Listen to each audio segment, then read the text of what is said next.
Sabay na mga boss. Tara, lutuin natin. Yun.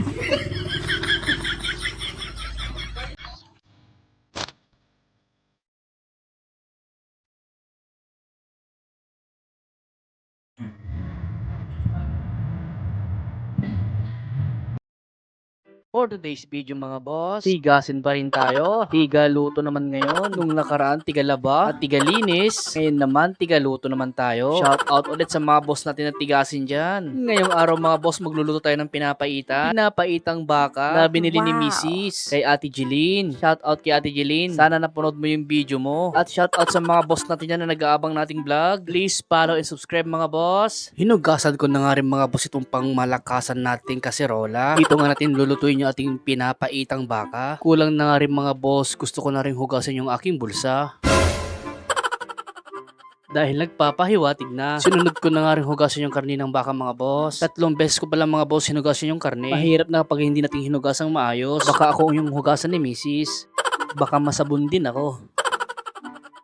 After ko mahugasan yung karne ng baka mga boss, nilagay ko na sa ating pangmalakasang kaserola para mapakuluhan na din. Sinalang ko na mga boss dito sa pangmalakasan nating kalan. Sinmulan ko na nga rin ipunin at tanggalin yung naipong abo sa kalan. Itong plastic dustpan sana yung gagamitin kong paglalagyan ng abo. Kaso nakita ko may mga baga pa. Sigurado masusunog yung plastic na dustpan. Kapag nangyari yon, sigurado ihampas sa akin ni Mrs. Dito nga mga boss, kumuha na ako ng takip ng kaserola. Buti ito kahit nagbabaga, hindi malulusaw. Pero kapag ito ang hinampas sa akin ni Mrs., sigurado mas masakit. At dito nga mga boss, kinamay ko na. Bahala na kung mapasok. At dito nga boss, malinis na yung kalan. Sinimulan ko na nga rin mga boss maglagay ng kahoy sa kalan. At napapansin ko nga mga boss, kumukonti na yung kahoy namin. Kailangan ko na yata ulit mangahoy. At dito nga mga boss, kumuha ko ng plastic cup ng soft drinks. At ito nga yung gagamitin ko para paapoyin yung kahoy. Hindi mo na kailangan ng maraming papel mga boss. Sa isang cup lang ng soft drinks, kaya nang paapoyin yan. Dito nga mga boss, sinimulan natin pakuluan yung karne ng baka. Mga boss, papakuluan natin siya siguro ng mga 15 to 20 minutes o mas sigit pa doon para malambot yung kanyang karne.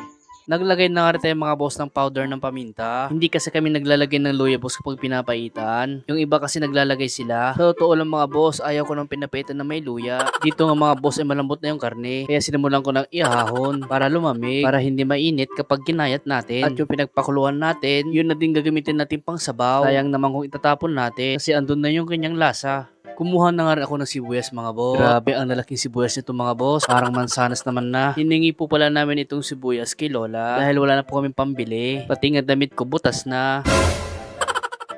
Halatang taghirap na. Dito nga mga boss, simulan ko nang hiwain yung bawang at sibuyas. Nang biglang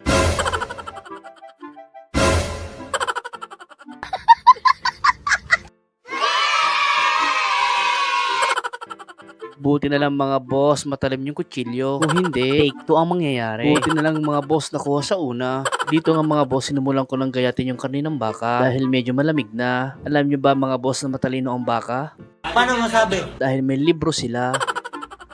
Ha? Inuna ko na ang gayatin itong libro ng baka. At dito nga mga boss, hiniwa ko siya ng maliliit para dumami. At andito na naman yung aking bunso. Nangungulit na naman. May balak ata siyang palitan akong maggayat. Kinuha ko na nga rin yung taba at sinunod ko rin gayatin. Ito nga rin yung gagamitin natin panggisa para makatipid tayo sa mantika. Mahal na kasi ang mantika ngayon. Kaya tipid-tipid muna tayo mga boss. At dito nga mga boss, hiniwa ko na rin siya ng pa-square. Kagaya din sa libro, medyo malalaki nga lang yung hiwa ko dito. Panghuli ko ang hiniwa itong puso ng baka mga boss. At hiniwa ko rin siya ng maliliit boss kagaya ng libro. Kala ko nung una atay, puso pala. Ay mga boss, na iwan na natin. Yung kanya libro, yung taba, at yung puso. Yung pagkamalangkong atay. Wala siyang laman. Wala siyang laman, kaya laman loob lang. So tara mga boss, lutuin na natin. Kumuha lang ako ng konting taba para panggisin natin mga boss. Kaysa gagamit pa tayo ng mantika, ito na lang. Gigisahin natin siya sa sarili niyang mantika. Niligay ko na nga yung sibuyas at bawang mga boss. Nagtira lang ako ng konti para panggisa sa kanyang papait. Hindi ko alam kung anong Tagalog nun. Paki-comment nyo na lang mga boss.